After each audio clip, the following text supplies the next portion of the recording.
പല പ്രോഗ്രാമുകളിലും ഞാൻ പറഞ്ഞിട്ടുണ്ട്, ഒരു വീട്ടിലെ പ്രധാന വില്ലൻ എന്ന് പറഞ്ഞു കഴിഞ്ഞാൽ ആ വീട്ടിലെ ടോയ്ലറ്റാണ്.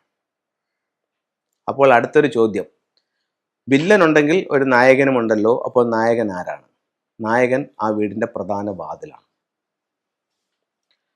അപ്പോൾ ഒരു വീടിന്റെ പ്രധാന വാതിൽ അതിൻ്റെ വാസ്തുപ്രകാരവും അതിൻ്റെ ഫെങ്ഷു പ്രകാരവും കറക്റ്റ് സ്ഥലത്താണ് വരിക്കുന്നതെന്നുണ്ടെങ്കിൽ സർവ്വ ഐശ്വര്യങ്ങളും ആ വീട്ടിലേക്ക് കടന്നു വരും.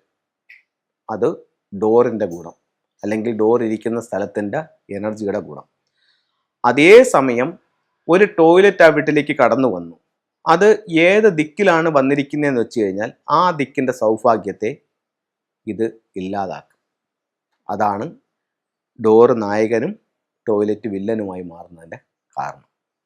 അപ്പോൾ വടക്കും വടക്ക് കിഴക്കും, ഇപ്പോൾ കൺസൾട്ടിങ്ങിനായിട്ട് നമ്മൾ പോകുമ്പോൾ ഏറ്റവും കൂടുതൽ കാണുന്ന രീതി എന്ന് പറഞ്ഞു കഴിഞ്ഞാൽ പ്രധാനമായിട്ടും കുറച്ച് പഴയ വീടുകൾക്കാണ് ഇത് കാണുന്നത്. എന്ന് വെച്ച് കഴിഞ്ഞാൽ നിങ്ങൾ ശ്രദ്ധിച്ചാൽ അറിയാൻ പറ്റും, ഒരു 10-25 കൊല്ലത്തിന് മുമ്പൊക്കെ വെച്ചിട്ടുള്ള വീടുകളാണെങ്കിൽ നമുക്ക് കിണർ എവിടെയാണ് വരുന്നത്? ഒന്നുകിൽ വടക്ക് കിഴക്ക് വരും, അതല്ലെങ്കിൽ വടക്ക് വശത്തായിരിക്കും കണ്ടുവരുന്നത്. ഇപ്പം കിണറിനോട് ചേർന്ന് ഒരു കുളിമുറി അല്ലെങ്കിൽ ഒരു ബാത്റൂം, ടോയ്ലറ്റിൻ്റെ കാര്യമല്ല ഞാൻ പറയുന്നത്, ഒരു കുളിമുറി അല്ലെങ്കിൽ ഒരു ബാത്റൂം ഏത് ഭാഗത്ത് കാണും? ഈ പറയുന്ന വടക്ക് വശത്തോ വടക്ക് കിഴക്ക് വശത്തോ കാണും. അപ്പോൾ വടക്ക് കിഴക്കാണ് ഭൂരിഭാഗം വീടുകളിലും കിണർ വരുന്നത്. അപ്പോൾ വടക്ക് കിഴക്ക് ഈ ബാത്റൂം വരുമ്പോൾ ഭൂരിഭാഗം വീടുകളിലും അതിനോട് ചേർന്ന് അവരൊരു ടോയ്ലറ്റും കൂടെ പണിയും. ഇപ്പോൾ ഒരു കെട്ടിടം എടുത്തു കഴിഞ്ഞാൽ നമുക്ക് കാണാൻ പറ്റും, അതിനെ ആ ഒരു ബിൽഡിങ്ങിനെ 2 പാർട്ടീഷനാക്കും. ഒന്ന് കുളിമുറിയും പിന്നെ ബാത്റൂമും, ഒന്ന് ടോയ്ലറ്റും ആയിരിക്കും. അപ്പോൾ ഈ രണ്ടും എവിടെ വന്നു? ഒന്നുകിൽ വടക്കിൽ വന്നു, അല്ലെങ്കിൽ വടക്ക് കിഴക്കിൽ വന്നു.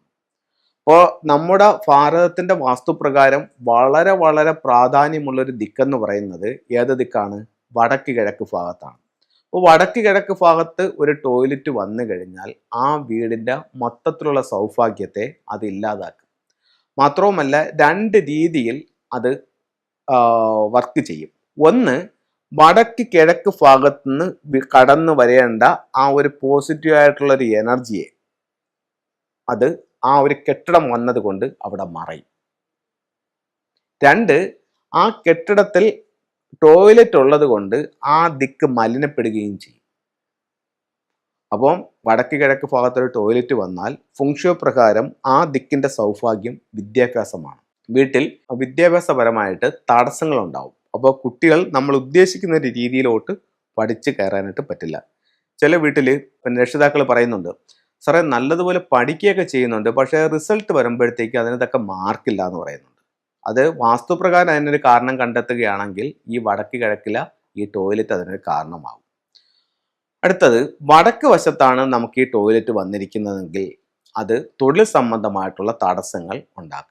അപ്പം വടക്ക് വശത്ത് ടോയ്ലറ്റ് വന്നാൽ അത് തൊഴിൽ തടസ്സം ഉണ്ടാക്കും. വടക്ക് കിഴക്ക് ടോയ്ലറ്റ് വന്നു കഴിഞ്ഞാൽ അത് വിദ്യാഭ്യാസമായിട്ടുള്ള തടസ്സവും വാസ്തുപ്രകാരം എന്ത് കാര്യത്തിനിറങ്ങിയാലും നമുക്കൊരു ഫലപ്രാപ്തി ഇല്ലാത്തൊരവസ്ഥയും ഇതുണ്ടാക്കും. അപ്പോൾ ഒരു കാരണവശാലും വടക്കോ വടക്ക് കിഴക്കോ ടോയ്ലറ്റുകൾ വരാൻ പാടില്ല. ഇനി നമുക്ക് ഫെങ്ഷുയിലെ ചില ടൂളുകളിലേക്ക് പോവാം. ഒരു വീട്ടിലേക്ക് വരുന്ന നെഗറ്റീവായിട്ടുള്ള ഊർജത്തെ ഒഴിവാക്കാനായിട്ട് ഫെങ്ഷുയിൽ ഉപയോഗിക്കുന്ന ഒരു പ്രധാന ടൂളെന്ന് പറയുന്നത് ബാക്വ മിററാണ്. ഇതിന് 8 ദിക്കുകളാണുള്ളത്. ഇത് പ്രധാന ഡോറിൽ നിന്നും വീടിൻ്റെ പുറത്ത് പ്രധാന ഡോറിൻ്റെ മുകളിലാണ് ഇത് സ്ഥാപിക്കുന്നത്. 8 ദിക്കുകളുടെ സംരക്ഷണമാണ്. അതിനോടൊപ്പം തന്നെ ഇതിനകത്ത് ഫ്യൂഡോക്സിൻ്റെ സിമ്പിൾസ് ഉണ്ട്. അത് ഈ പക്കോമർ വെച്ചിട്ട് അതിൻ്റെ ലെഫ്റ്റിലും റൈറ്റിലുമായിട്ട് ഓരോ ഫ്യൂഡോക്സിൻ്റെ സിമ്പിൾസ് ഇതുപോലെ വെക്കുന്നതും നല്ല ഒരു പ്രൊട്ടക്ഷൻ സിമ്പിളായിട്ട് ഫെങ്ഷുയിൽ ഇതിനെ കണക്കാക്കുന്നുണ്ട്. വിദ്യാഭ്യാസപരമായിട്ട് അഭിവൃദ്ധി ഉണ്ടാവാനായിട്ട് നമുക്ക് എന്ത് ചെയ്യാമെന്ന് ചോദിച്ചു കഴിഞ്ഞാൽ, ഒരു പഗോഡ ടവർ സിംബോളിക്കായിട്ട് ഒരു വീട്ടിൽ മൊത്തവും പ്രശ്നങ്ങൾ ഉണ്ടാക്കി വെച്ചിട്ട് വീടിൻ്റെ സ്വീകരണ മുറിയുടെ വടക്ക് കിഴക്ക് ഭാഗത്ത് ഒരു പഗോഡ ടവർ വെച്ചാൽ റിസൾട്ട് ആവുമെന്നല്ല ഞാൻ പറയുന്നത്. വടക്ക് കിഴക്ക് ഭാഗത്തെ കഴിയുന്നത്രയും അവിടുത്തെ നെഗറ്റീവ് എനർജിയെ ഒഴിവാക്കി അവിടെ ക്ലൻസ് ചെയ്തതിന് ശേഷം വീടിൻ്റെ സ്വീകരണ മുറിയുടെ വടക്ക് കിഴക്ക് ഭാഗത്ത് ഒരു പഗോഡയും കൂടി വെക്കുകയാണെങ്കിൽ കുട്ടികളുടെ വിദ്യാഭ്യാസം സ്മൂത്തായിട്ട് മുന്നോട്ട് പോകുമെന്ന് ചൈനീസ് വാസ്തുകലയായ ഫെങ്ഷുയിൽ പറയുന്നു. ഈ പറയുന്ന കാര്യങ്ങളൊന്നും എൻ്റെ കണ്ടുപിടുത്തങ്ങളോ എൻ്റെ നിർമ്മാണങ്ങളോ അല്ല. ഇത് ചൈനീസ് വാസ്തുകലയായ ഫെങ്ഷു പ്രകാരവും ഭാരതത്തിൻ്റെ വാസ്തുപ്രകാരവുമുള്ള കാര്യങ്ങൾ ഞാൻ നിങ്ങളിലേക്ക് ഷെയർ ചെയ്യുന്നതാണ്. ഞാൻ ഈ പറയുന്ന കാര്യങ്ങളെല്ലാം ഞാൻ മറ്റുള്ളവർക്ക് പറഞ്ഞു കൊടുത്ത് അല്ലെങ്കിൽ ചെയ്ത് കൊടുത്തിട്ട് റിസൾട്ട് വന്ന കാര്യങ്ങളാണ് നിങ്ങളുമായിട്ട് ഷെയർ ചെയ്യുന്നത്. താല്പര്യമുള്ളവർക്ക് ഇതിനെ ഉൾക്കൊള്ളാം അല്ലെങ്കിൽ സ്വീകരിക്കാം. ബാക്കിയുള്ളവർക്ക് ഇതിനെ പാടെ നിരസിക്കണമെങ്കിൽ നിരസിക്കാം. ഒരു മെറ്റൽ ടോട്ടോയ്സ് ആണ്. ഇതിൻ്റെ അടിയിൽ 9 നമ്പറുകളുണ്ട്, 1 മുതൽ 9 വരെ. ഇതൊരു ലോഷോ സ്ക്വയർ ആണ്. ഇതിനകത്ത് നമ്മൾ ഏറ്റവും അധികം ആഗ്രഹിച്ച് നിൽക്കുന്ന ഒരു കാര്യം, ഒരു വൈറ്റ് പേപ്പർ സ്ക്വയറായിട്ട് കട്ട് ചെയ്തിട്ട് റെഡ് ഇങ്ങനെ എഴുതി നിങ്ങളുടെ വീട്ടിൽ സൂക്ഷിക്കുകയാണെങ്കിൽ ആ കാര്യം എത്രയും പെട്ടെന്ന് സാധിക്കുമെന്ന് ഫുങ്ഷുയിൽ പറയുന്നുണ്ട്. ഈ ആഗ്രഹം സാധിച്ചതിന് ശേഷം ഈ ആമയെ നിങ്ങൾക്ക് ഒഴുക്ക് വെള്ളത്തിൽ കളയാവുന്നതാണ്.